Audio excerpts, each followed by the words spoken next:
There's just something about war movies that grips us, isn't there? I mean, people in the States, they just eat them up. We love seeing those epic heroes, soldiers risking absolutely everything.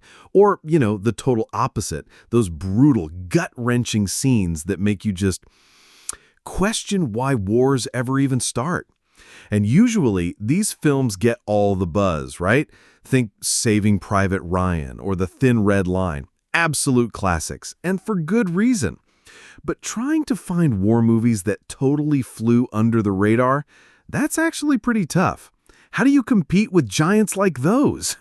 Still, my friends, I've dug up some real hidden gems for you. We're talking early 2000s flicks that just slipped past everyone. Some fantastic foreign war films, an incredible documentary that will stay with you, and even stuff from big-name directors like Brian De Palma and Werner Herzog that just didn't get the love they deserved. So if war movies are your thing, trust me, you're absolutely going to find something fascinating here. All right, let's kick things off with Enemy at the Gates. This one's set during the brutal Battle of Stalingrad, and on paper, it's a sniper duel. You've got Jude Law as the legendary Soviet marksman Vasily Zaitsev, and Ed Harris as the German ace sent specifically to take him out. Sounds straightforward, right? Oh, but this movie goes way deeper. See, Jude Law and Joseph Fiennes are technically on the same side, fighting for the Soviets, but here's the twist. They're both totally smitten with the same woman, Rachel Weisz's character, Tanya, who's also a soldier right there on the front lines. So while bullets are flying and bombs are dropping, there's this quiet, simmering rivalry beneath the surface. And then Ed Harris shows up and the whole thing just becomes this slow burn showdown that's as psychological as it is physical. Now, here's a fun fact, or maybe not so fun, depending on who you ask. In Russia, this movie was actually banned from TV for almost 20 years. Not because it got the history wrong, oddly enough, but because of how it portrayed the war. Specifically, a scene where Red Army officers execute retreating soldiers. That really cheesed off a lot of people. And the sex scene between Law and Weisz in a crowded barracks also didn't go over well. But the biggest issue? The film strongly hints that Zaitsev, this massive Soviet war hero, might have just been a piece of propaganda. Ooh, that did not sit right. Russian critics saw the whole thing as a Western hit job on a national legend, and that love triangle, yeah, that didn't exactly help matters, especially with Joseph Fiennes playing a political officer whose arc, well, let's just say it doesn't end happily. Next up, we have Triage. After winning an Oscar in 2002 for his powerful war film No Man's Land, director Danis Tanovich got his shot in Hollywood. And he made Triage. And basically, nobody saw it, which is just sad, honestly, because this film goes way beyond your usual war stories. Colin Farrell plays a war photographer who comes home after covering the Kurdish conflict, but he's clearly deeply messed up, even if he absolutely refuses to admit it. His girlfriend, played by the amazing Paz Vega, knows something's terribly wrong, so she reaches out to her grandfather, a psychologist and war veteran, played perfectly by the legendary Christopher Lee. That's when things really start to unravel. What makes Triage so special is that it's not just about soldiers fighting. It's about how war sticks with you, how it messes you up mentally, how it can completely change your entire personality. Farrell's character keeps trying to shrug everything off, pretend he's fine, but of course, he isn't. And this film, it doesn't hold your hand or pretend everything will magically be okay. But it does show there's a way to heal, even if you never fully recover. Plus, just seeing Christopher Lee do his thing in a truly substantial role, totally worth your time. Do you remember Boys Don't Cry? Huge indie hit, right? Kimberly Pierce directed it, but somehow she didn't get to make another film for nearly a decade after that. Hollywood's just tough for female filmmakers, it really is. But anyway, her second film was this incredibly underrated war drama called Stop Loss. Ryan Felipe plays Brandon King, a young sergeant who comes home from Iraq as a decorated war hero. He tries to get back into normal life, but then bam, he gets ordered right back to Iraq for another tour. And it completely breaks him. It's such a powerful look at what war really does to people, not just physically, but psychologically. Pierce and co-writer Mark Richard do an amazing job showing how America celebrates heroism, but so often just ignores the deep, lingering trauma soldiers carry forever. The cast is fantastic too. You've got Channing Tatum, Joseph Gordon-Levitt, Rob Brown, all bringing their A-game. 10 years after the height of the Iraq War, Stop Loss still feels urgent and necessary. It deserved way, way more praise than it ever got. If you're tired of war films always being about American soldiers, then this South Korean movie about the Korean War is exactly what you need to see. It follows two brothers who get drafted and sent straight to the front lines. The older one becomes basically a fearless war hero, taking insane risks and trying to earn medals because he thinks that'll get his younger brother sent home safely. But of course, that creates huge tension between them. This is way more compelling than your usual war movie action. What makes this one so special is how it shows a family ripped apart by war. It's not interested in politics or moral arguments about who's right or wrong. It's just deeply emotional storytelling. You even get to see their everyday life before the war started, and that contrast, it hits incredibly hard. At 2 hours and 20 minutes, it's epic-scale filmmaking. If you like classic Hollywood war movies but want something fresher and way more personal, this is absolutely your film. Did you ever imagine Meg Ryan playing a military captain killed protecting her crew? Me neither. But Edward Zwick saw something no one else did, and Ryan absolutely nails it here. And relax, that's not a spoiler. Her character's death actually kicks off the whole story. Denzel Washington plays Nat Serling, a military investigator figuring out if she deserves a Medal of Honor. Of course, as he digs into what actually happened on that helicopter during Desert Storm, everything gets messy. Multiple versions of events, lies, cover-ups, the works. Courage Under Fire handles the action sequences perfectly, and Patrick Sheen Duncan's script really digs into PTSD and how war scars people way deeper than any medal can fix. Honestly, it's a criminally overlooked war film. Smart, tense, emotionally complex. It's definitely time more people rediscovered it. Right after the massive success of The Untouchables, Brian De Palma could have picked anything he wanted next. Instead, he chose something guaranteed to stir things up: Casualties of War. This film is based on a real incident where a group of American soldiers kidnapped, assaulted, and eventually murdered a Vietnamese girl during the war. You've got Sean Penn at his most explosive, playing the soldier leading the group, and Michael J. Fox playing completely against type as the soldier who tries to stand up and do the right thing. De Palma shows everything here. He doesn't sugarcoat it or shy away from just how awful this story truly was. It's not just blaming circumstances. It puts responsibility squarely on the people involved. The critics praised it, but it was way too uncomfortable for most audiences at the time. Watching it now, it's crystal clear how brave this film was, totally honest about the cruelty, corruption, and pointless violence of Vietnam. It's hard to watch, but it should be seen. One of those films that's forgotten, but absolutely shouldn't be. Werner Herzog's films are usually a bit hit or miss lately, but Rescue Dawn from 2006, that's definitely a hit. It's a survival story, harsh, tough, intense, exactly what Herzog does best. It's about Dieter Dengler, a German-American pilot whose plane crashes over Laos during a bombing mission in 1965. Dengler gets captured, tortured, and thrown into a prisoner of war camp. There, he teams up with other prisoners, played by actors including a surprisingly incredible Steve Zahn, to plan their escape. Christian Bale plays Dengler, and you know Bale. He completely commits, physically and emotionally. But what really makes this movie stand out is how Herzog films the jungle. Once the prisoners escape, they realize the real prison isn't the camp. It's the endless, suffocating jungle around them. As their minds unravel and conditions worsen, the movie turns into this harsh, intense journey about ordinary men forced into impossible conditions by war. It's tough stuff, but amazing filmmaking. All right, this one's rough. It's a Chinese film shot in stunning black and white about the brutal 1937 invasion of Nanjing by Japanese forces during the Second Sino-Japanese War. One of history's worst war crimes, but one we hardly ever talk about. Director Lu Chuan goes all out.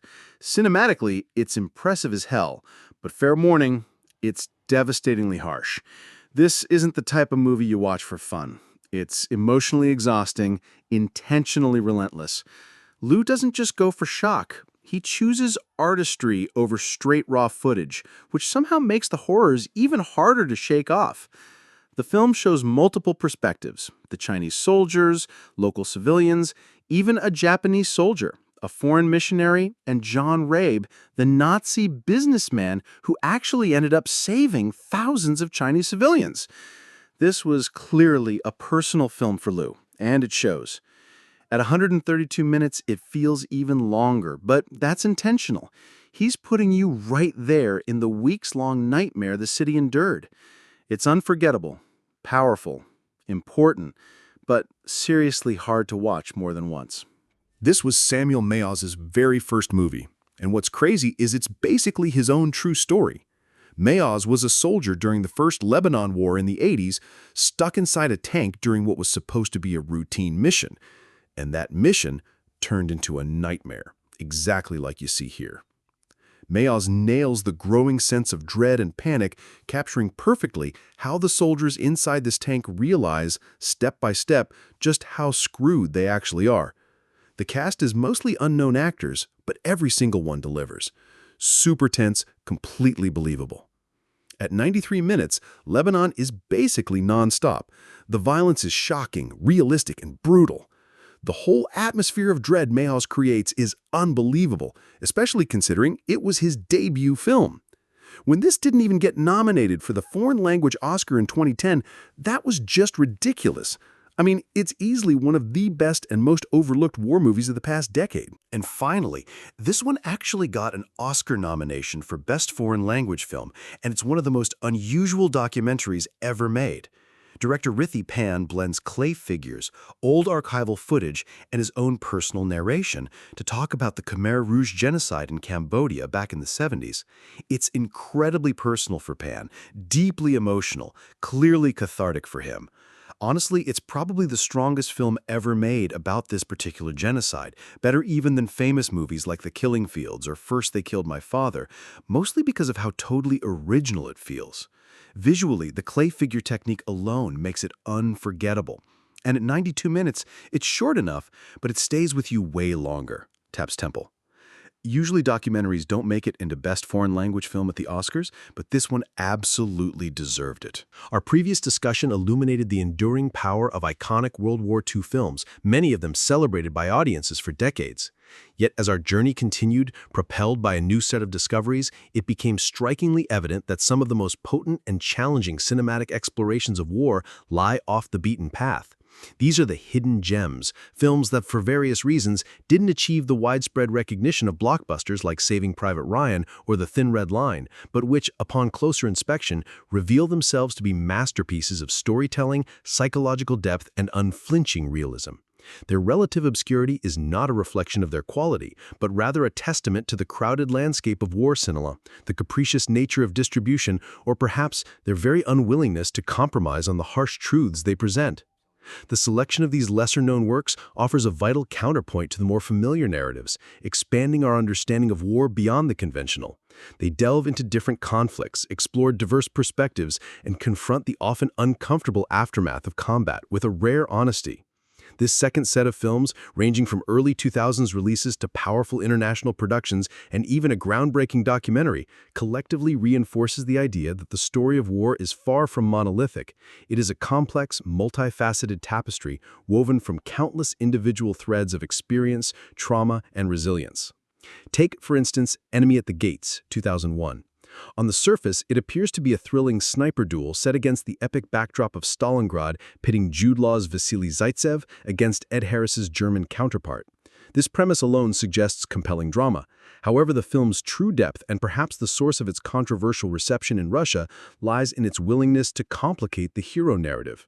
The hinted suggestion that Zaitsev, a revered Soviet icon, might have been partly a product of propaganda, combined with the unflinching depiction of Soviet officers executing retreating soldiers, challenged deeply ingrained national narratives. The love triangle, while perhaps a concession to Hollywood convention, further humanized the characters, creating a sense of simmering emotional conflict beneath the brutal surface of the battlefield.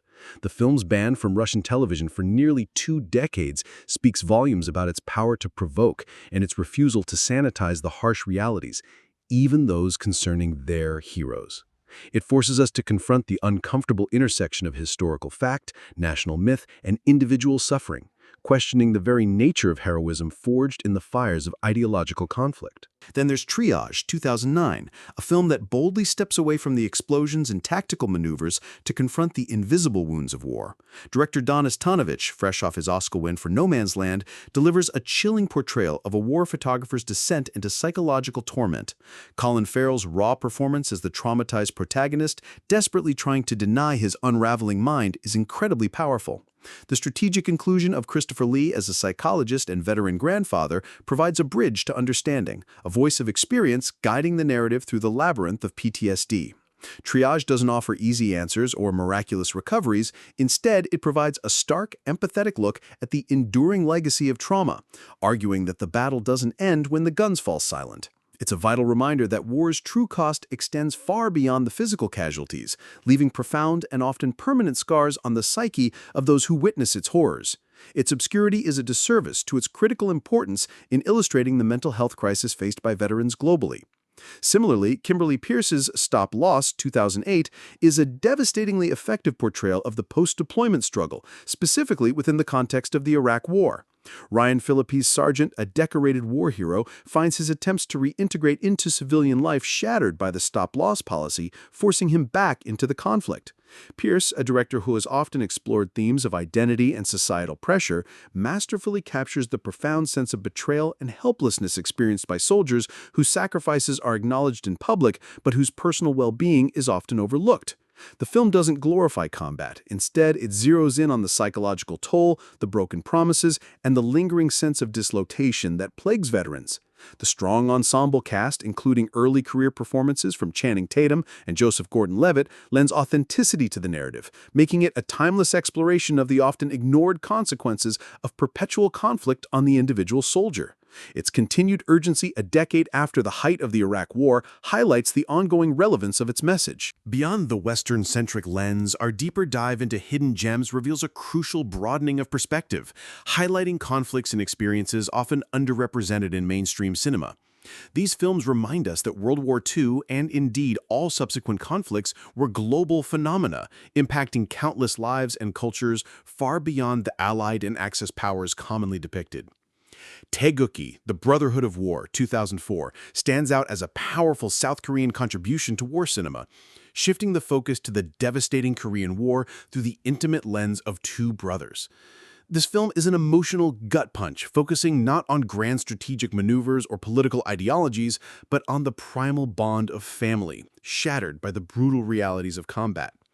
The older brother's desperate attempts to earn medals, believing it will secure his younger sibling's safety, create an excruciating tension and a tragic irony as his actions inadvertently drive them apart. The film's epic scale and stunning action sequences are underpinned by a profoundly personal narrative, making it an exemplary case of how a specific, localized conflict can resonate universally through the power of human connection and loss. It offers a fresh, raw, and deeply moving alternative to the standard Western war epic, emphasizing the civilian impact and the agonizing choices forced upon ordinary people. Casualties of War, 1989, Brian De Palma's raw and controversial film, pulls no punches in confronting the darkest aspects of the Vietnam War. Based on a horrific true incident, it dares to depict the unconscionable acts committed by American soldiers against a Vietnamese civilian. Sean Penn's terrifying portrayal of the sadistic sergeant and Michael J. Fox's courageous turn as the soldier who tries to uphold moral integrity create an unbearable tension.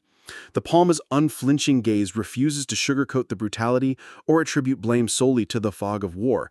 Instead, it squarely places responsibility on individual moral choices and the corrosive dehumanization that can occur in conflict zones. The film's initial discomfort for audiences speaks to its profound challenge to traditional war narratives, forcing viewers to grapple with the uncomfortable truth that atrocities are not solely the domain of the enemy. It remains a brave, essential, and deeply disturbing work that compels us to examine the moral abyss that war can create.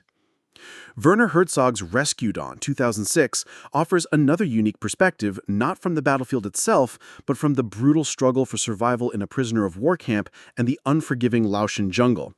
Christian Bale's immersive performance as Dieter Dangler is a testament to his commitment, embodying the physical and psychological toll of captivity and escape. Herzog, a master of exploring man's confrontation with nature's indifference, transforms the jungle itself into a living, suffocating antagonist. The film transcends a simple escape narrative, evolving into a harrowing psychological journey where the line between sanity and madness blurs under extreme duress. Rescue Dawn is a testament to human resilience and the sheer will to survive, but it also paints a bleak picture of the costs associated with such an ordeal, demonstrating that freedom, once achieved, often comes with its own set of burdens. Perhaps one of the most viscerally impactful and tragically overlooked films on this list is City of Life and Death, 2009. Director Liu Chuan's stark black and white portrayal of the Nanking Massacre is a cinematic achievement of immense power and emotional devastation. It's not just a film about a historical event, it's an immersive, almost unbearable experience of a city's nightmare. Liu's decision to present multiple perspectives, Chinese soldiers, civilians, Japanese soldiers, and even the German businessman John Rabe, adds layers of complexity, refusing to simplify the human experience of this atrocity. The film's artistry, even amidst its harrowing content, elevates it beyond mere shock value, making the horrors even more haunting. City of Life and Death serves as a crucial cinematic document, bringing to light one of the darkest chapters of the Second Sino-Japanese War, a period often overshadowed in Western historical narratives of WW2. Its difficult nature makes it a challenging watch, but its importance in bearing witness to unimaginable suffering cannot be overstated. Even more niche but equally impactful is Lebanon 2009, a film that traps its audience inside the claustrophobic confines of a tank during the First Lebanon War. Samuel Maus, drawing directly from his own terrifying experiences, creates an almost unbearable sense of dread and panic. The film's genius lies in its limited perspective. The world outside the tank is only seen through the periscope, disorienting and amplifying the terror of every shot and explosion. This stylistic choice not only heightens the suspense, but also forces the audience to experience the war as the soldiers inside the tank do, fragmented, uncertain, and terrifyingly immediate. It's a masterclass in psychological tension and a profound exploration of the moral dilemmas faced by young men thrust into a chaotic and morally ambiguous conflict.